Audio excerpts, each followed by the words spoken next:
Hello, I'm Colin Gallagher, CEO at Onward and Upward, and you're listening to the Association 100 podcast, where each week we interview association leaders from across the country to hear how they're trying new things, taking big risks, and delivering value for their members. We'll explore the realities of what it means to work in and with associations and bring you the insights and inspiration you need to advance your career and make big changes at your association.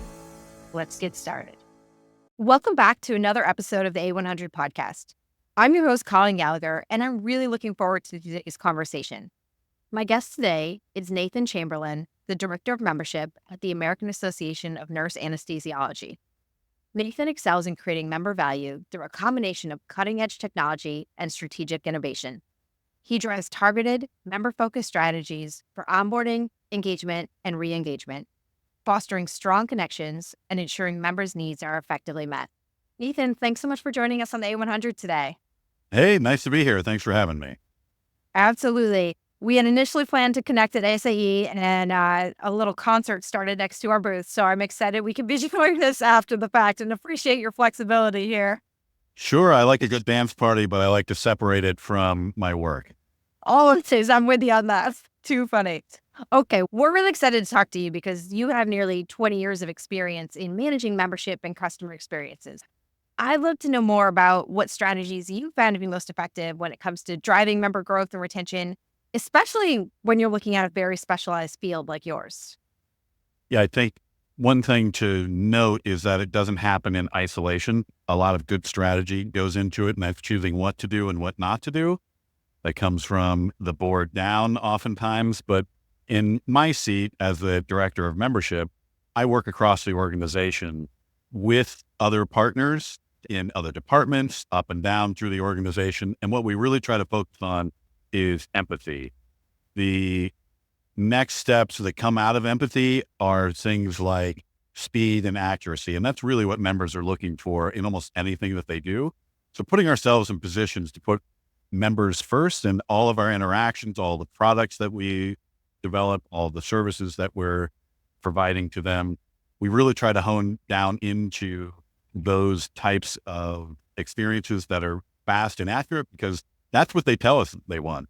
We get, from a member services perspective, we get CSAT scores and customer satisfaction scores on our website. And we also get customer effort scores, those surveys that come back after any interactions by phone, web form, live chat, any of the ways that somebody might contact us. They tell us what they like and what they don't like. Without fail, it's that it was fast and accurate. The next layer is usually that the team went above and beyond, or we were really engaged in what they needed and we understood what they needed. So it goes from a real practical layer all the way down into creating those great experiences that are more than just transactions. Two things that really stood out for me. You mentioned what to do, but what not to do also. And I think that's something a lot of associations are always thinking, what can we do? What can we do? But then what not to do can be so important. And then second, I love how you describe that members first and not listening to members as empathy and thinking that through. I think so many association professionals talk to me about, oh, we listen to our members, but I've actually never heard it described that way before. And that's perfect. That sums up just an amazing way to feel what your members are feeling and really understand what they need to put them first. There are lots of tools to help put you in the right mindset. Journey mapping, of course, is a great way to do it. Pretending that you are a member in a certain seat or in a certain perspective within the profession and trying to do with what they are trying to accomplish, seeing where the pain points are, that friction in the customer experience, and working to get rid of it. We have a really great marketing team that has a lot of great tools on our website that helps to do things like that from that perspective. And then also across the organization, we're constantly trying to put ourselves in our members' shoes. That's fantastic. Let's dig into member value a bit there. So AANA offers a really wide range of benefits for your members, from continuing education to advocacy. How do you prioritize and enhance these offerings to ensure you're meeting the needs of your members? Because I was shocked when you said this. You have 65,000 members. That's a whole lot of people to keep happy. Yes. And one of the things to think about is that there isn't one kind of member. There's 65,000 members, each with their own unique personalities, with their own unique needs, their own career stages. And one of the things that we're doing right now is working with a membership task force to understand some of the nuances that are within that career journey, all the way from before they are a certified registered nurse anesthetist until they're retiring. So we've spent a lot of effort in the foundations of membership and creating member value. We have things that you would expect, like we do amazing advocacy. We've won tons of awards there. Our PR team is fantastic. So we're building from the ground up in things like advocacy, which you would want an association to do. But we know that our members want us to do that for them. For the most part, they're outsourcing the advocacy to us. Now that we've got that foundation, we're doing that. We're thinking a little bit deeper. One of the things that we have constantly worked on is to figure out what kind of education that they need. One of the things that has rolled out recently is our micro-credentialing program. It's just been announced. And this is understanding where our members are and how we can help them in their actual real daily lives. They don't want to sit for 3 hours and go through a learning module. They need snippets of information that they can use and that they can prove that they can use, and then get some sort of certificate on the other side that proves that not only do they have these competencies, but that they can show to other peers and colleagues within their practice or across the association. There's some gamification that's gone into that. We're really trying to understand what members want and deliver it to them. I love that idea of micro-credentialing. And I feel like you hear so many associations talk about we need to adapt and evolve with the changing times. But that's a real example. Attention spans are short. Clearly, it's something that directly meets needs for your membership. What kind of drove that idea? Was it really a groundswell of membership? And then is this something you see taking off as a model that is going to help drive engagement going forward? This is a strategic position that we're headed in based on the market research that we've done, based on the board's own collective intuition, heading into a specific strategic direction to do better at providing education that our members want and need. There are other education providers out in the space helping CRNAs to meet the requirements of their certification. And there's a big market for that. And we had not had as many products or offerings in that space for them. So we looked at the available market, thought about some things that might work there. The board gave us some great direction, and we've got an amazing education and professional development team that worked with their committees and with other professionals to come up with best practices in adult learning and to think about this in a new way, in a new competitive way that our competitors aren't thinking of, giving it into small chunks instead of time consuming, time commitment bound resources like that. Yeah, that's really innovative thinking. I'm excited to hear how that goes and the member response you get 6 months and a year from now to that. Me too. Fingers crossed. Yes. So one thing I thought that was cool about your background that I don't see in all membership directors is a background in IT solutions. And I think that's probably more important than ever today with how things are changing and how quickly technology is moving. So how are you leveraging technology to improve member services and really help create that more personalized experience for your members? The through line for my career has been through technology and membership. I started out in a small statewide association as a high-end user of association management software. And as I progressed in my career, that was the one piece of software that kind of got me the next job and the next job. And then I was working on workstations and all sorts of operation support for another small organization. But I had a really good insight into what was working, what was not. And once I got to AANA about 5 years ago, all of the experience that I had up until then was put to use perfectly when I came in as the membership operations manager. The organization had not upgraded its AMS for about 10 years. We were 10 versions behind, let's say. You hear that a lot in the association world. You guys aren't alone. Yeah. And as we looked at opportunities to move forward and to revolutionize what we were doing in member services, we realized this isn't going to work. So we created an upgrade path to get us where we needed to go, and it stalled out. So we had to figure out a completely different approach. Instead of just saying, okay, we need to upgrade our software so we can move forward, we took a step back and said, what do we actually need from this software? And we looked at it from a people, process, technology, and culture standpoint.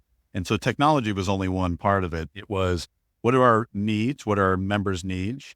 What are our gaps in skills? What staff do we have? What staff do we not have? What would the best software be, or what would be the best outcomes from a piece of software to solve our problems? And then what would we need to enable a new team with new technology to be able to do? So it took us about 2 years to figure out our path forward. And because I knew that it wasn't just a piece of technology to put in there, and because we spent the time to really understand what our needs were, we were able to shift into a new piece of software. Now we use HubSpot, and this allows us to have robust, real-time data on what our members are asking. When they're visiting our website, we can see what pages they're visiting. When they come to us with questions, we have a really good view of who they are and what they need from us. And that's something that we did not have before in an essentially paper and pencil perspective. That's such a smart, thoughtful approach, because you hear so often associations jump into a new AMS just because they need one, and then it doesn't work. And then they're back at square one, changing again, and it becomes a cycle of frustration. But you also hit on a great point that I was going to ask about it. You're able to use HubSpot and leverage that technology to understand a lot about your members, because with 65,000 members, it's going to ask, how do you stay on the pulse? It's not like you could have one-on-one conversations with that many people. Thankfully, not all of them call us, but when they do call us, we answer, and that's what we prioritize. We think about technology as maybe these robust software approaches, but just having a decent phone system and amazing people on the other end who actually pick up the phone and can prioritize a member's need when they call, that really goes a long way. Almost every week, somebody on my team will laugh and say, yeah, I answered the phone today and somebody asked if I was a real person. I believe it. You don't get great people that often. We have a live chat and that same thing happens. We started out, here's a really good example of using data to make decisions. We had an assumption that if we had a chat bot that members could get FAQ and really quick self-service, even if we were there or if we were not there, we thought, we'll turn it on, especially overnight. We're not staffed up, but our members can work all around the clock. So let's put something in front of them where they are, when they are. And after about 6 or 8 months worth of collecting the CSAT scores, those are the smiley faces or frowny faces on the webpage, and then seeing the qualitative feedback there, we decided to turn it off overnight. And our CSAT score was a dismal 33%.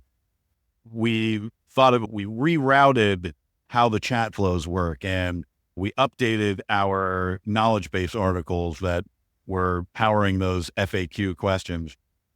But what it really came down to is that even in a live chat, they wanted a person to give them their response. So we turned the chat off overnight, and instead of having them go through a layer of choose your own adventure, answer your own question first, if it's during the day and a staff member is logged in, the live chat will go directly to the staff member, and our CSAT scores went from 33% to 83% in a month. it was just clear as day, and we've kept it right up there around 82, 83%. Typically, the negative feedback we get is that they didn't like the answer that they got. It could be a policy. It could be another organization's policy that gets in the way of us doing what we need to do. We don't have anything to do directly with the certification or the credentialing, but we help our members in certain ways be prepared for their certification and recertification exam. Oftentimes they don't like the answer that we might give. They would say, sorry, we can't help you with that. You'll have to go to the credentialing body. Usually that's the negative feedback we get. The positive feedback we get is how easy it was, how quick it was, how over the top helpful it was. And we couldn't have made that decision to resync our chatbot if we didn't have that solid data there. That's a really fantastic example of actually listening to your members and taking that feedback and acting on it. And I think also really courageous, because I'm sure a lot of time, energy, and effort went into launching that chatbot.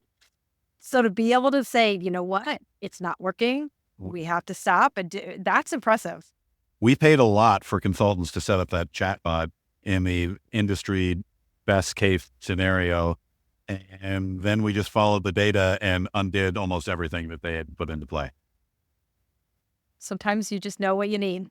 Yep. So Got to start glad somewhere. you guys are able to get there. Yes. That's awesome. So another big thing we're hearing so many associations talk about, and we really love seeing, is this prioritization of DEI throughout all aspects of work. Tell me about how DEI is playing a role in your membership strategies and any impact you're seeing this have on member satisfaction and engagement. It starts with the policy, but it doesn't end with the policy.